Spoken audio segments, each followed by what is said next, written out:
ठीक है। तो अपन रेजोनेंस देख रहे थे।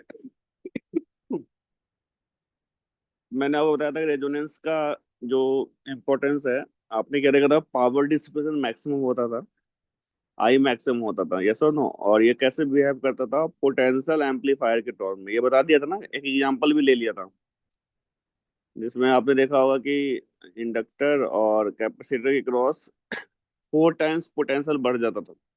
दिखाया था ये क्लास में, लास्ट क्लास में। सर एग्जाम्पल शायद वो नहीं दिखाया था आपने। नहीं दिखाया था, हाँ, लास्ट क्लास में जो कराया क्वेश्चन था सर। कराया था क्वेश्चन उसमें कराया।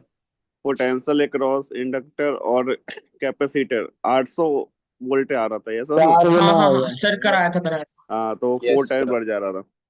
अगर इसका एक ग्राफ प्लॉट करें जेड वर्सेस ओमेगा का, ग्राफ कैसा होगा? देखो, जेड का जो फॉर्मूला होगा वो क्या था, एक्सएल माइनस एक्सी का स्क्वायर प्लस आर स्क्वायर था।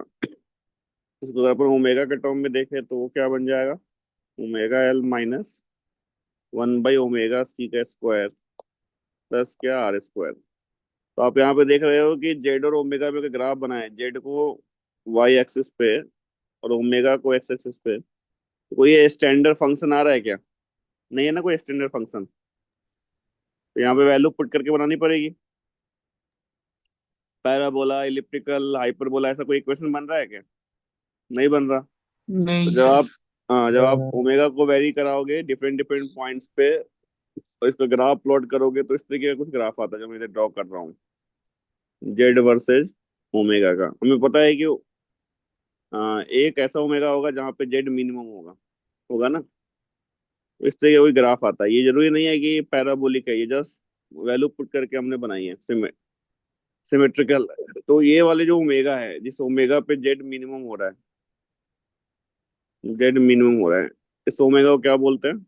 रेजोनेंट आज फ्रीक्वेंसी। तक मेरे बैग के आगे वाले से सभी तो इसको रहेगा। बोलेंगे अपन अभी रे, क्लास चलते जाना देता है सुबह। रेजोनेंट फ्रीक्वेंसी बोलते ये हैं। ले सो गई उसमें जो भी है। ठीक है। म्यूट कर ले अभी बाबे। लेना चल दे दे। पहले दे दे मेरे पास। अबे माइक बंद कर ले भाई। हाँ, अभी ये बना लो सब लोग, जेड वर्सेस ओमेगा ग्राफ इस तरीके से बनता है। रेजोनेंट फ्रीक्वेंसी पे जेड मिनिमम होता है। तो रेजोनेंस से पहले देख रहे हो ग्राफ घट रहा है, रेजोनेंस के बाद में ग्राफ क्या हो रहा है, बढ़ रहा है। तो ये होता है Z versus omega graph. Draw it.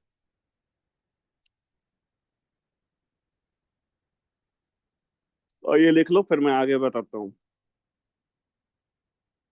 Sir ये कुछ जो इसका डिप्रेशन आ रहा है मिनिमम पॉइंट जेड का, उसके लिए ओमेगा हम्म। कुछ डिफाइंड है, मतलब कितने ओमेगा पे आएगा? हाँ, वही तो था ओमेगा बराबर, अपन जो कल डिराइव नहीं किया था, 1/√ऑफ। नहीं आया याद? ओ राइट राइट, हाँ। ये रेजोनेंट फ्रीक्वेंसी है।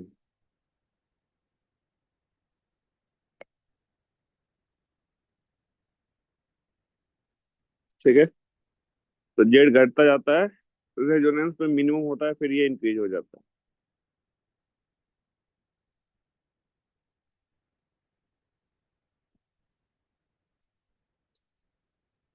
ड्रॉ हो जाएगा तो बोलना है ना।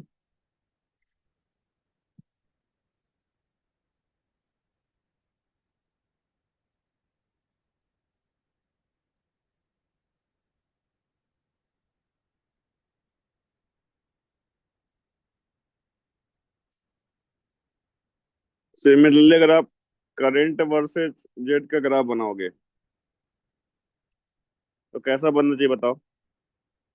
ओमेगा जब ओमेगा के साथ जेड घटा फिर बढ़ा रेजोनेंस के बाद, तो करंट क्या होगा, जैसे इसका अपोजिट होगा, यस और नो। क्योंकि तुम्हें पता है कि वी बराबर क्या होता है, आई इंटू जेड। तो अगर अपन आई का ग्राफ बनाए तो क्या बनेगा, V/जेड। यानी जब जेड घट रहा होगा तो आई बढ़ रहा होगा, और जब जेड बढ़ रहा होगा तो आई घट रहा होगा, यस और नो। Yes sir. तो अगर आप आई वर्सेज जेड का ग्राफ बनाओगे, आई वर्सेज ओमेगा ग्राफ बनाओगे, ग्राफ इस तरीके से हो जाता है। और रेजोनेंस पे आई क्या होगा, मैक्सिमम। आई क्या होगा आपका? मैक्सिमम होगा। आई मैक्सिमम मतलब पावर। आई मैक्सिमम है तो पावर भी क्या होगा? मैक्सिमम। मैक्स। हम्म। ये बना लो, फिर मैं और आगे बताता हूँ।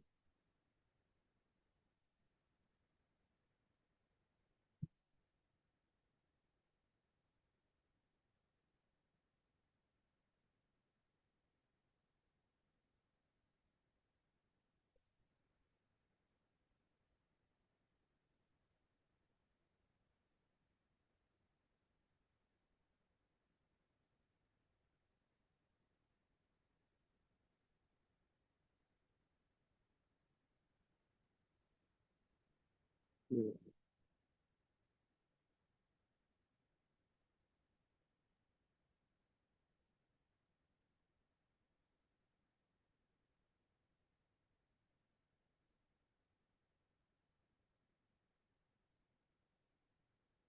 कैंसिल हो गया।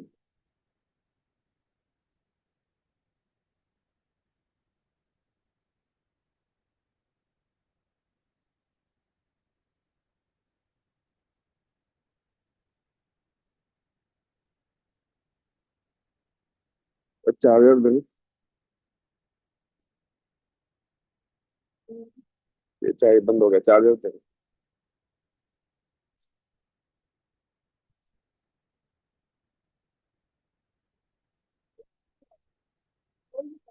हाँ।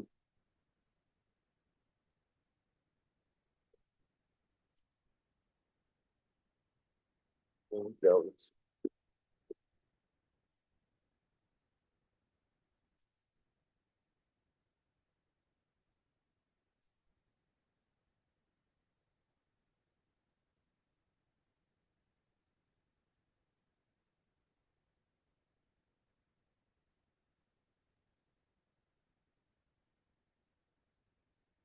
बना लिए सब?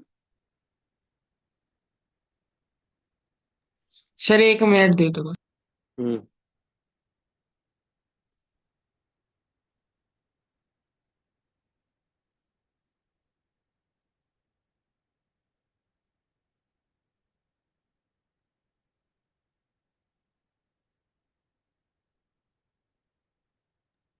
सर वो ओमेगा का नीचे क्या लिखा है आई वाले ग्राफ में नीचे? ओमेगा रेजोनेंस या ओमेगा रेजोनेंट लिख लो। मतलब रेजोनेंस पे जो ओमेगा है।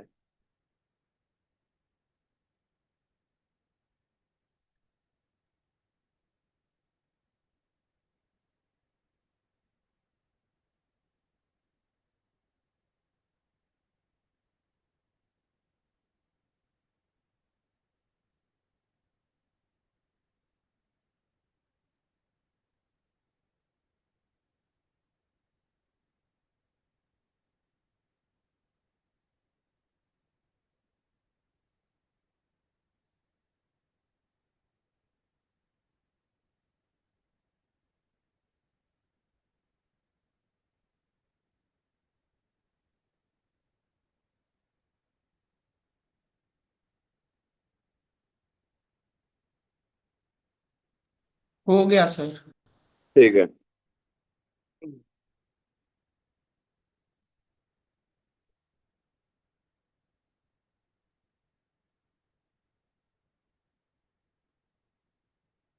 कैंसिल डिस्चार्ज हो गया। वेट, एक मिनट।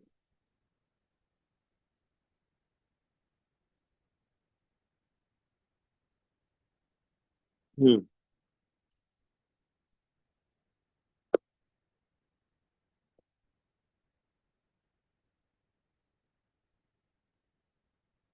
हम्म।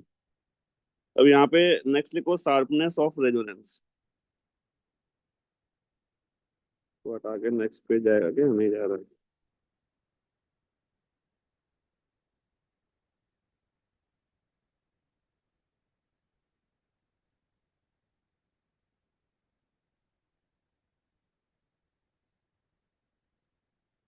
नेक्स्ट लिखो शार्पनेस ऑफ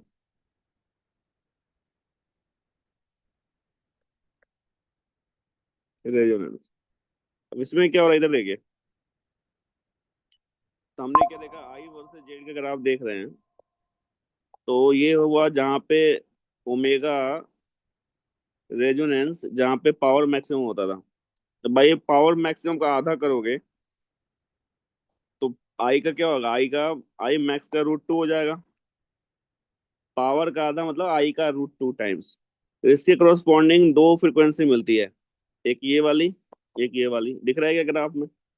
इसको अगर अपन बोल दे ओमेगा 1 और इसको बोल दे ओमेगा 2, और ओमेगा रेजोनेंस को अपन बोल देते हैं ओमेगा 0।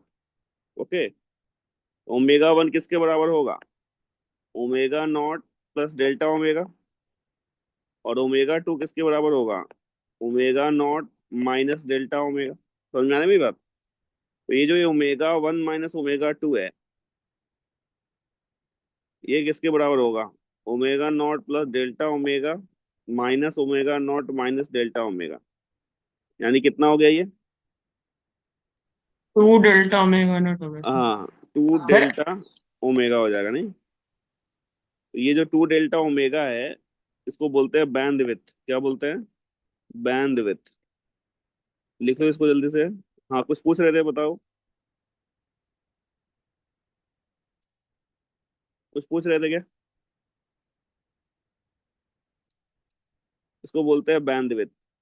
तो जहाँ पे पावर मैक्सिमम होता है उसको बोलते हैं रेजोनेंट फ्रिक्वेंसी। जहाँ पे पावर मैक्सिमम का आधा होगा, तो आधा पावर मैक्सिमम दो वैल्यू ऑफ ओमेगा के लिए होगा, ओमेगा 1 ओमेगा 2। एक ओमेगा 1 को क्या बोल रहा है ये, एक ओमेगा 2 क्या बोल रहा है ये, दोनों का जो डिफरेंस है इसको बोलते हैं बैंडविड्थ। तो पूछा जा सकता है बैंडविड्थ क्या है। क्लियर बेटा? यस और नो? यस। हम्म। अब शार्पनेस ऑफ रेजोनेंस क्या होता है देखते हैं। 1 मिनट सर, नो।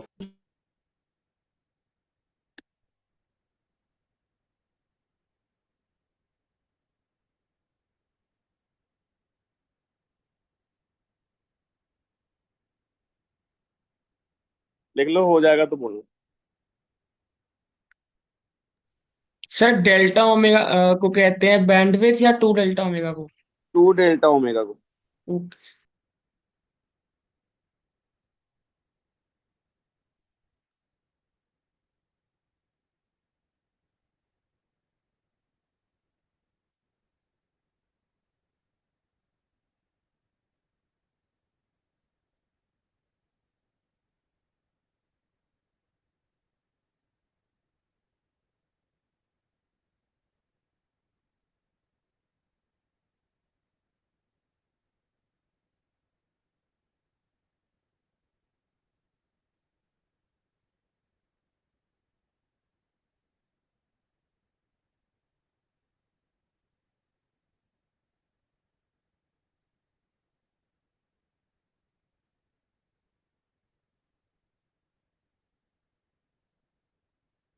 हो गया। सर ये आई वर्सेस ओमेगा का ग्राफ है ना, आई वर्सेस जेड का ग्राफ नहीं है। आई वर्सेज ओमेगा का। सर वो जेड लिखा हुआ है ना, इसलिए। कोई नहीं, जेड का भी ग्राफ ओमेगा पे डिपेंड करेगा।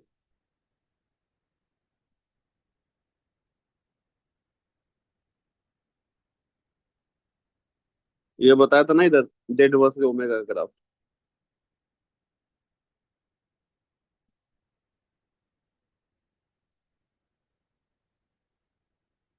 हम्म।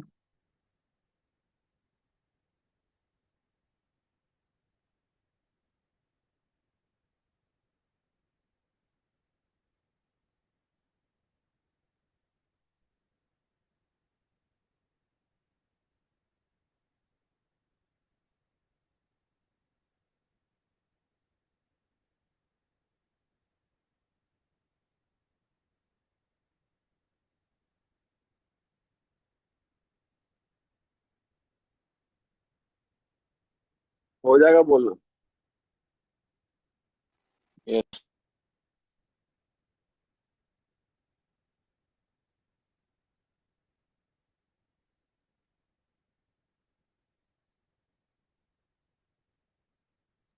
हो गया सर। ठीक है।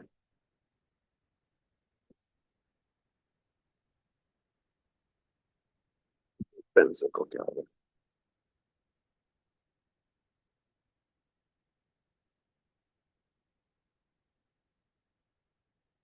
एक मिनट, ये पेंसिल ऑन नहीं हो रहा, पता नहीं क्या होगा।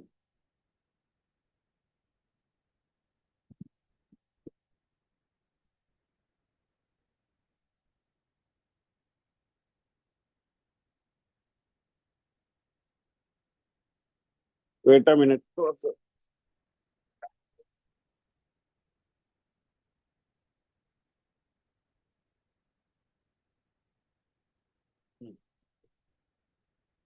ठीक है।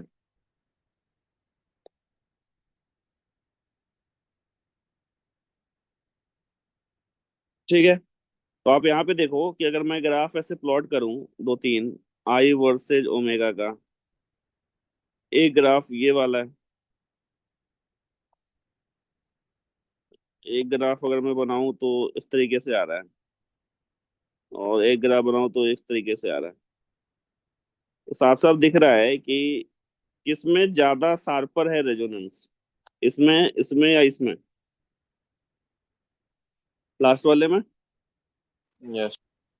यानी ये जो बैंडविड्थ है, जितना छोटा होगा, जितना कम होगा, उतना ही शार्प क्या होगा, रेजोनेंस।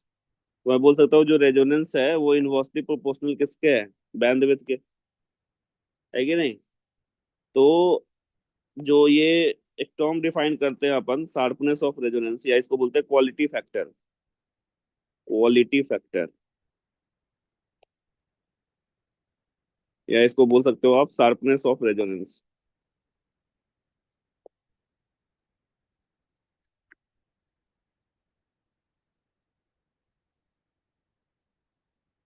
शार्पनेस ऑफ रेजोनेंस,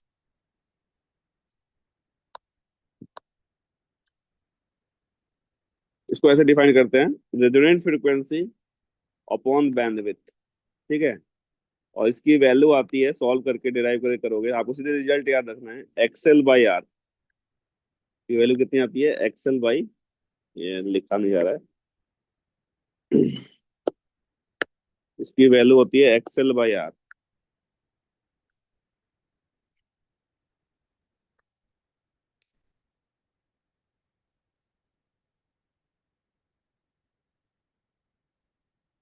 ठीक है बेटा, लिख लो इसको। ये पूछा जा सकता है ये फॉर्मूला डायरेक्ट, तो जितना स्मॉलर होगा बैंडविड्थ, उतना ही ज्यादा होगा, उतना ही शार्पर होगा रेजोनेंस। तो क्वालिटी फैक्टर एक टर्म डिफाइन करते हैं, शार्पनेस ऑफ रेजोनेंस को बोलते हैं। तो ये क्या होता है, रेजोनेंट फ्रीक्वेंसी अपॉन बैंडविड्थ, और इसकी वैल्यू कितनी आती है इन टर्म्स ऑफ, जो हमने एक्सएल एक्सी जो पढ़ा उसके टर्म में क्या की, एक्सएल बाई आर। एक्सएल क्या होता है, omega L by R. Clear बेटा, लिख लो इसको।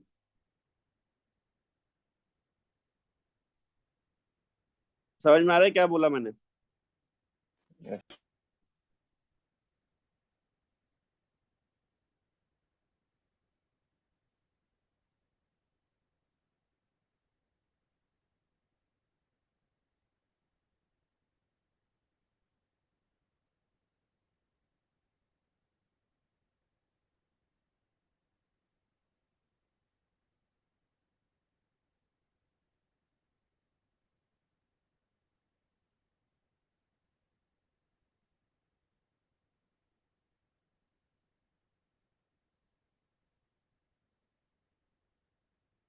लिख लेना तो बोलना।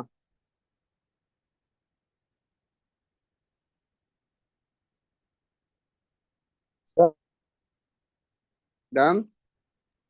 सर हाँ, सर ये आर इज प्रोपोर्शनल टू क्या?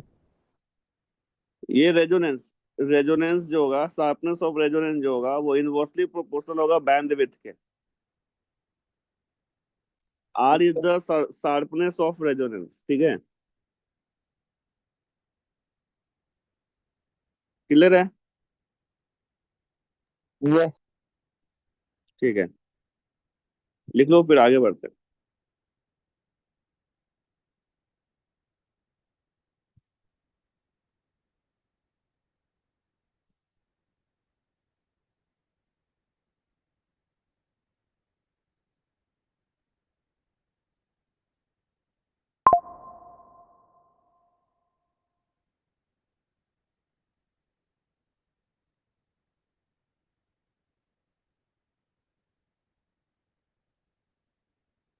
डन। यस। ठीक है, तो ये तो था आपका रेजोनेंस। इसमें आपको दो तीन चीजें याद रखनी है। एक तो Z versus omega graph, I versus omega graph, और रेजोनेंस शार्प कब होता है। बैंडविड्थ जितना छोटा होगा उतना रेजोनेंस शार्प होगा। अच्छा, इसका नाम क्वालिटी फैक्टर और शार्पनेस ऑफ रेजोनेंस का क्या मतलब है कि जैसे आप रेडियो को ट्यून करते हो, तो रेडियो का जो ट्यूनिंग होती है वो बेसिकली एलआरसी सर्किट होता है। ठीक है, तो तुमने देखा होगा कि एक पर्टिकुलर फ्रिक्वेंसी पे एक चैनल आता है, और आप ट्यूनिंग सही से नहीं हुई है तो वहां पे दो तीन चैनल आ रहे होते हैं। तो अपने दिमाग से बताओ, क्वालिटी कब अच्छी होगी किसी भी फ्रीक्वेंसी की, जब ये रेजोनेंस ज्यादा शार्प होगा या कम शार्प होगा। ज्यादा साथ हो। हाँ, क्योंकि अगर कम शार्प होगा, बैंडविड्थ ज्यादा होगा, इसमें बहुत सारे चैनल्स आ रहे होंगे, तो उस समय आपको क्वालिटी बहुत ही खराब सुनाई देगी। लेकिन अगर ज्यादा शार्प हुआ तो एक पर्टिकुलर चैनल पे, एक पर्टिकुलर फ्रीक्वेंसी पे वो चैनल ट्यून होगा। तो जितना ज्यादा क्वालिटी चाहिए उतना ज्यादा शार्पनेस ऑफ रेजोनेंस होना चाहिए। क्लियर है बेटा। यस। और उतना ज्यादा होने के लिए बैंडविड्थ उतना ही कम होना चाहिए। ज्यादा बैंडविड्थ होगा तो ज्यादा शार्प और रेजोनेंस नहीं होगा, क्वालिटी उतनी खराब होगी। क्लियर है। तो that that is all about resonance. और एलसी सर्किट तो मैं आपको पहले ही पढ़ा चुका हूँ, है ना। तो अभी अपन पढ़ेंगे ट्रांसफार्मर। तो नेक्स्ट पेज इसमें आएगा क्या।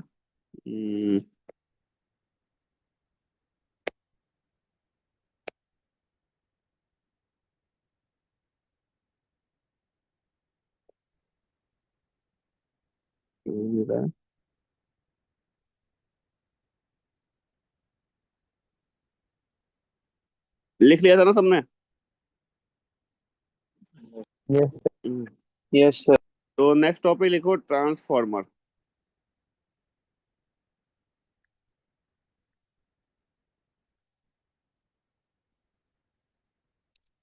अब होता क्या है, क्यों काम आता है देखते हैं। तो जैसे मैंने आपको बताया था कि जो इलेक्ट्रिसिटी होता है वो जनरेट होता है पावर प्लांट में।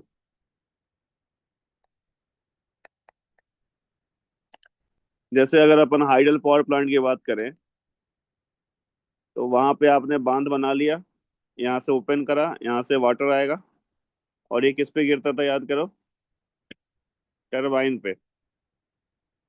और ये रोटेट करते थे, रोटेट करने की वजह से मैग्नेटिक फील्ड के अंदर लूप रोटेट करता था, वहां से इलेक्ट्रिसिटी जनरेट होती थी। ये सिखाया था स्टार्टिंग में, यस और नो।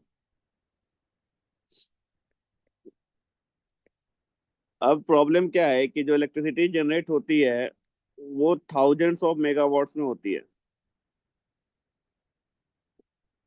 और ये पावर प्लांट सिटी से काफी दूर होते हैं। अगर मुझे इस इलेक्ट्रिसिटी को सिटी में भेजना है, तो अगर मैं पुल के थ्रू भेजता हूँ, ठीक है, पुल के थ्रू भेजता हूँ, तो क्या प्रॉब्लम आएगी। इतना ज्यादा करंट जा रहा है इसके थ्रू, तो हीट भी क्या होगा, ज्यादा प्रोड्यूस होगा। और हीट ज्यादा होगा तो ये वायर क्या हो जाएंगे, मेल्ट हो जाएंगे। समझ में आ रही है मेरी बात, क्या बोला मैंने। Yes yes. सर। तो सीधे सीधे 1000 मेगावाट आपने प्रोड्यूस करा और वायर के थ्रू भेज दिया, तो हीटिंग की वजह से वायर मेल्ट हो जाएंगे, तो इलेक्ट्रिसिटी तो पहुंचेगा नहीं सिटी में। फिर लोगों ने सोचा कि अगर हम पावर को कम कर दें तो फिर कोई मतलब ही नहीं है। अगर आप इसको कम करते हो तो पावर प्लांट का कोई सिग्निफिकेंस रहेगा क्या। पावर प्लांट में हम 100 मेगावाट अगर प्रोड्यूस करने लगे या कम करने लगे, तो वो पावर प्लांट तो बेकार होगा। तो हमारा मेन मोटो क्या है, मेन मोटो है कि पावर कांस्टेंट रहे, लेकिन करंट की वैल्यू क्या हो जाए, डिक्रीज हो जाए। तभी तो अपना पर्पस सर्व होगा कि करंट डिक्रीज हो जाएगा तो हीट रेट भी कम हो जाएगा, हीट रेट कम हो जाएगा तो वायर मेल्ट नहीं करेगा। यस और नो। तो यस। हमने आपको पढ़ाया कि पावर जो होता है क्या होता है, वोल्टेज इंटू करंट। तो हमारा क्या मकसद है, पावर आपका कांस्टेंट रहे और आई आपका डिक्रीज हो जाए। तो वी को क्या करना पड़ेगा बताओ, बढ़ाना बढ़ाना पड़ेगा। पड़ेगा। बढ़ाना पड़ेगा। यानी अगर वी को बढ़ाना, जहाँ पे पावर प्लांट है वहां पे वी को बढ़ाना पड़ेगा, और जहाँ पे घर पे आ गया ये जब करंट, तो वहां पे भी हमें वी को क्या करना पड़ेगा, घटाना पड़ेगा, ताकि करंट वापस से बढ़ जाए। तो ये वोल्टेज को बढ़ाने घटाने का काम कौन करता है, ट्रांसफार्मर। कौन करता है, ट्रांसफार्मर।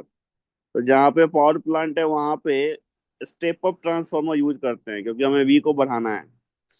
क्या यूज करते हैं, स्टेप अप। और घर के पास कौन सा यूज करेंगे, step step down. Step down.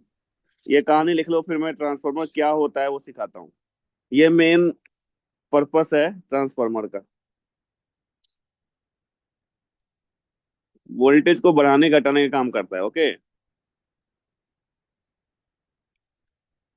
ये पूरी कहानी लिख लीजिए जो मैंने अभी स्क्रीन पे लिखा है।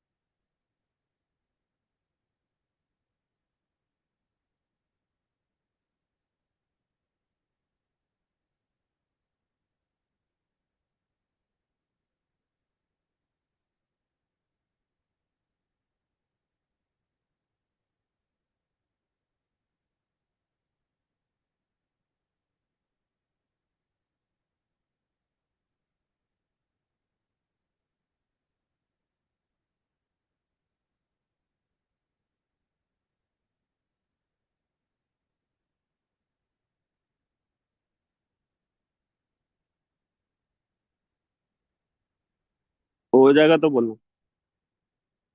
करना। हाँ बोलिए।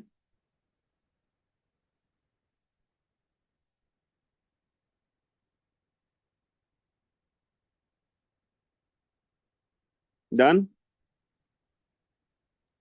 सर एक एक सेकंड। ठीक है।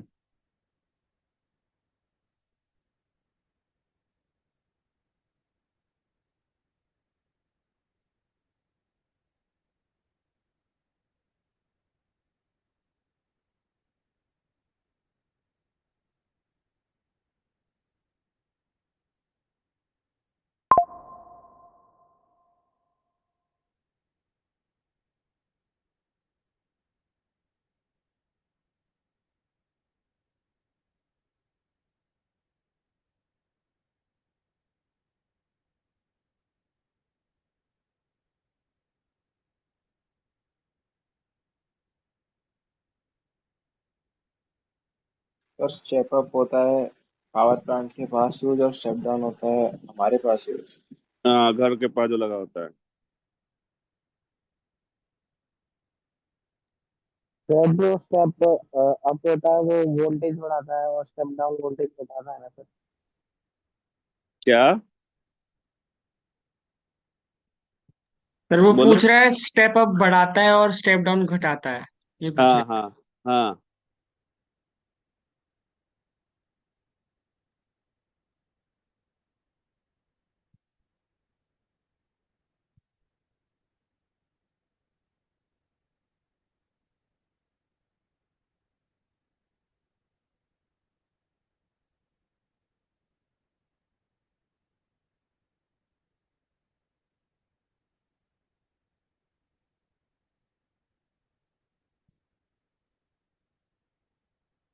लिख लिए। यस। हटाओ इसको। यस। ठीक है।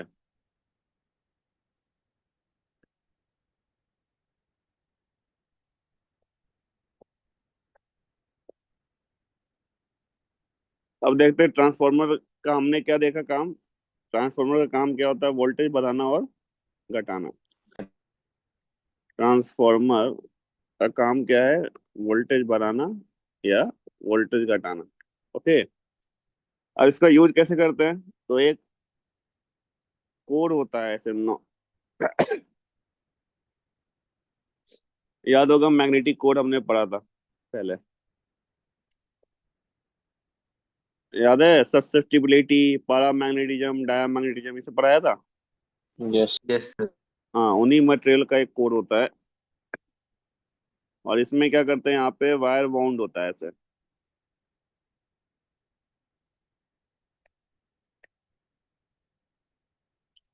सिमिलरली एक वायर यहाँ पे बाउंड होता है ऐसे।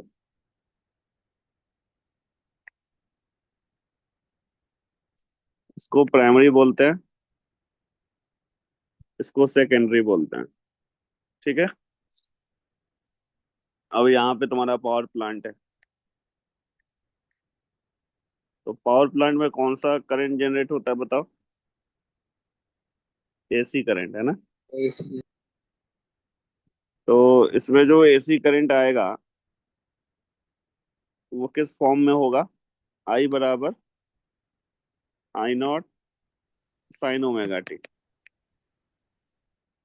अब तुमने पढ़ा होगा कि जब इसमें करंट फ्लो कर रहा है तो लूप में जस्ट लाइक सोलेनोइड में कितना मैग्नेटिक फील्ड इंड्यूस होता था, याद करो। Mu mu naught naught N I. N I. तो म्यू नॉट एन मानो फिक्स है, लेकिन आई यहाँ पे फ्लक्चुएट कर रहा है। अगर आई फ्लक्चुएट करेगा इस फॉर्म में, तो यहाँ का जो मैग्नेटिक फील्ड है, और मैग्नेटिक फील्ड लाइंस कैसे होती थी? सर्कुलर। तो ये यहाँ से जाकर ऐसे सर्कुलर फील्ड लाइंस है। ठीक है बेटा, समझ आ रहा है मैं क्या बोल रहा हूँ? कलर मैं थोड़ा सा चेंज कर देता हूँ। ये जो फील्ड लाइंस मैंने ड्रॉ किया है ग्रीन कलर से, ये आपकी मैग्नेटिक फील्ड लाइंस है। ओके, समझ आ रहा है? यस यस तो ये जो फील्ड लाइंस होंगी वो क्या होंगी? कांस्टेंट होंगी या वेरिएबल होंगी? सर, वेरी हाँ, वेरिएबल। वेल क्योंकि होंगी। आई चेंज हो रहा है तो बी भी चेंज हो रहा है, तो बी चेंज हो रहा है इसका मतलब फील्ड लाइंस चेंज हो रहा है। और फील्ड लाइंस का मैग्नीट्यूड चेंज हो रहा है, तो जब मैग्नीट्यूड चेंज होगा तो इस वाले लूप में, सेकेंडरी वाले लूप में देखो, सेकेंडरी वाले में हर एक लूप के थ्रू क्या चेंज होगा? फ्लक्स चेंज होगा। अरे यस और नो? यस। ईएमएफ इंड्यूस हो जाएगा सर वहाँ पे। हाँ, फ्लक्स जैसे ही चेंज होगा, तो हमने क्या पढ़ा था? फ्लक्स उसको चेंज होने से वो ईएमएफ ईएमएफ इंड्यूस। इंड्यूस हो जाएगा। तो सेकेंडरी में आपका ईएमएफ इंड्यूस हो जाएगा, इंड्यूस हो जाएगा। ओके, तो हम बोल सकते हैं कि हमारा मेन पर्पस क्या था? पावर कांस्टेंट रहे और ये चेंज हो। तो अगर आप देखोगे प्राइमरी के लिए, ईएमएफ प्राइमरी की बात करें तो क्या होगा? माइनस ऑफ क्या होता था? D flux total by D T. तो प्राइमरी में फ्लक्स क्या है? Number of loop in primary into flux through one loop by D T. तो यहाँ से क्या कॉमन निकलेगा? Minus N P into D phi one by D T. और जो सेकेंडरी में ईएमएफ आएगा वो कितना आ रहा होगा? Similarly minus N S D phi one by D T.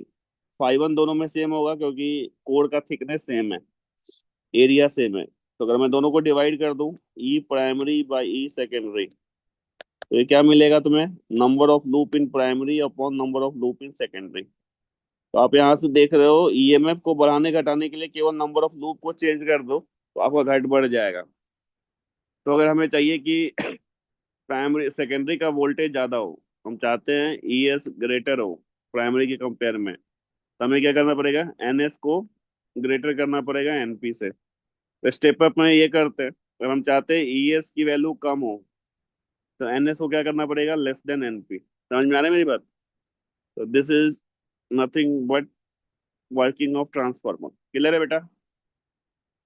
Sir ये एन क्या है सर यहाँ एक पे? और नंबर बात। Of turns. N number of loop है, एन जो है वो नंबर ऑफ लूप है। ये जो लूप बनाया ना इधर ऐसे दिख रहा है, ये नंबर ऑफ यस लूप है। ये प्राइमरी में नंबर ऑफ लूप हो गया, और ये इधर वाला नंबर ऑफ सेकेंडरी लूप हो गया। ठीक है,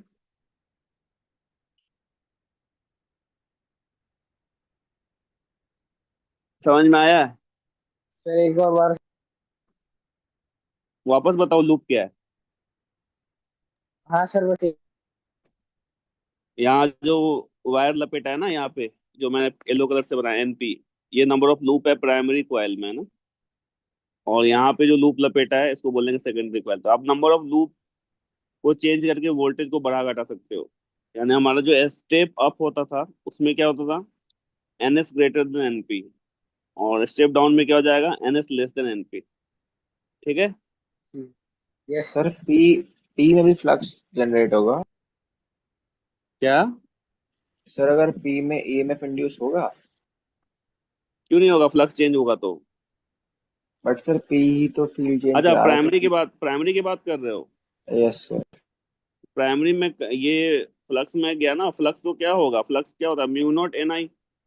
और आई तुम्हारा चेंज हो रहा है, तो बी चेंज होगा। बी चेंज होगा, इस वजह से यहाँ पे ईएमएफ जनरेट हो रहा है। तो पी एन एस दोनों में होगा। क्या बोल रहे हो सर, हाँ ये ईएमएफ नहीं, ये ईएमएफ तो है, हम इसका जो ईएमएफ है, प्राइमरी का जो ईएमएफ हम दे रहे हैं, वो उसका मैग्नीट्यूड किसके बराबर होगा, इसके बराबर होगा, यस और नो। Yes sir. और ये सेकेंडरी में इंड्यूस हुआ है, वो इसके बराबर है। फिर दोनों को सर डिवाइड करके। प्राइमरी कॉइल में तो वो ई नॉट साइन ओमेगा टी के बराबर होगा ना। हाँ, तो ई नॉट साइन ओमेगा टी को अगर आप इक्वेट करोगे ना इस लूप के फ्लक्स के फॉर्म में, तो ऐसा ही लिखना पड़ेगा। हाँ हाँ हाँ, ठीक है ठीक। तो वो हमने इस फॉर्म में लिख दिया है। अच्छा ठीक है sir. Sir N S greater than NP पे स्टेप अप है स्टेप डाउन है। तो हमने क्या बताया था, स्टेप अप में हमें क्या चाहिए होता था, वोल्टेज बढ़ाएं या घटाएं, जहाँ पे प्रोड्यूस हो रहा था वहां पे क्या मकसद होता था, वोल्टेज को बढ़ा दो, करंट को घटा दो। सर एन एस बड़ा होगा तो स्टेप अप होगा और एन पी बड़ा हाँ होगा तो स्टेप डाउन। हाँ बिल्कुल।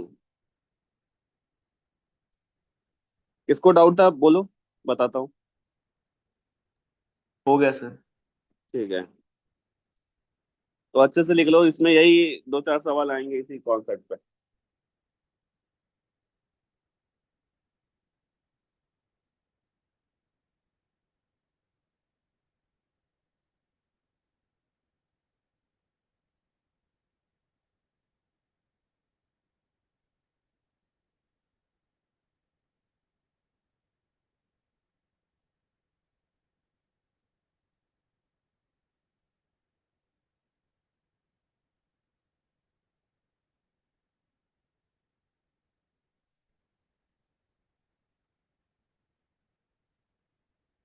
डन।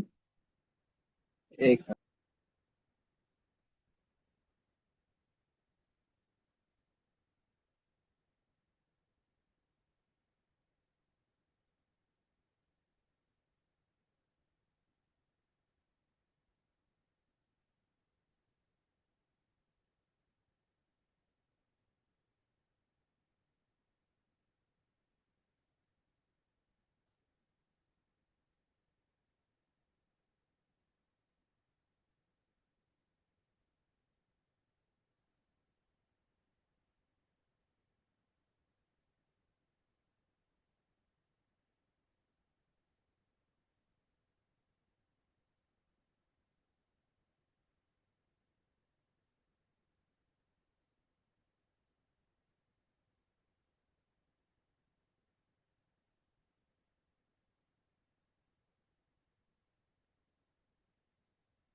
लिख लेना तो बोलना। हो गया। तो अब आप क्या करो, ये तो हो गया कंप्लीट। ठीक है। तो अगले वीक में जो है अपन पूरा मॉड्यूल डिस्कशन करेंगे, ठीक है। ईएमआई और एसी वाला, ओके, जो पहली क्लास होगी। यस।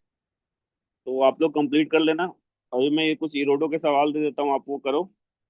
फिर नेक्स्ट वाले लेक्चर में ऑप्टिक्स शुरू करेंगे, ओके। ठीक है।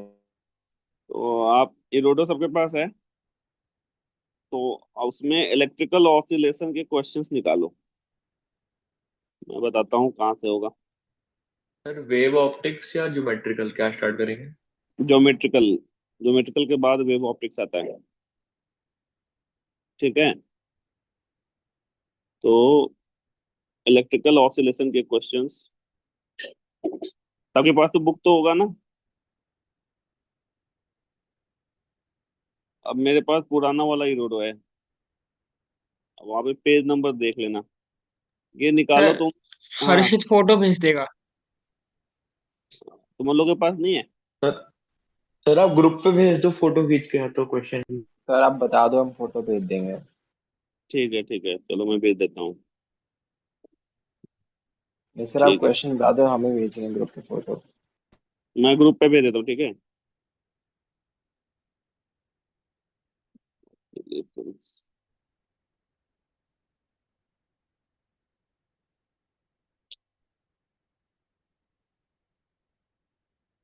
रुको, मैं ढूंढ रहा हूँ, भेज रहा हूँ।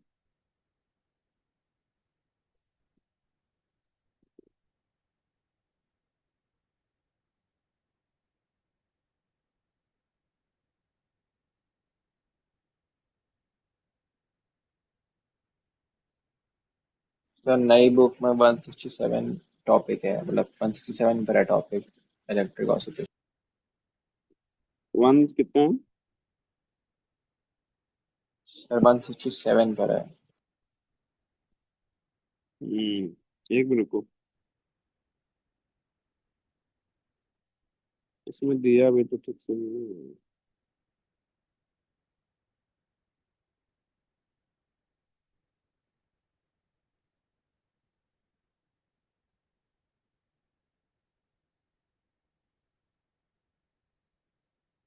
ये 4.123, 4.123 से लेकर के आप इसमें सॉल्व कर सकते हो। Circuit consistency coil, omega T.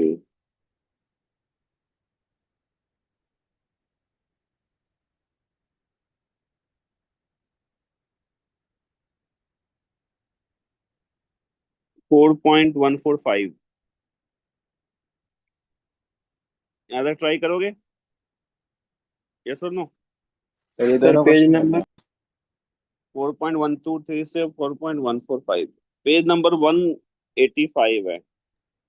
Sir एक बार क्वेश्चन पढ़ दोगे सर आप, पहला वाला? हाँ, पहला सर वाला ये क्वेश्चन दो पढ़ देता क्वेश्चन हूँ। करने हैं कि सारे करने हैं? नहीं, इसमें लगातार करो क्योंकि ये इजी वाले हैं, ओके। अच्छा अच्छा, ठीक है। ठीक है। सर मैं ये फोटो भेज फोर देता हूँ। पॉइंट वन टू थ्री जो क्वेश्चन है, ये है draw the approximate voltage vector. Approximate voltage vector, हाँ। ठीक है। तो यहाँ से लेके यहाँ तक आप ट्राई करें, कॉपी में लिख लेना शॉर्ट में, और हेडिंग लिख लेना इरोडो क्वेश्चंस, ओके। क्योंकि इसी पे बना बनाया क्वेश्चंस आएगा आपको एग्जाम में भी। करेक्ट, सबको मिल गया क्या? Draw the approximate 4.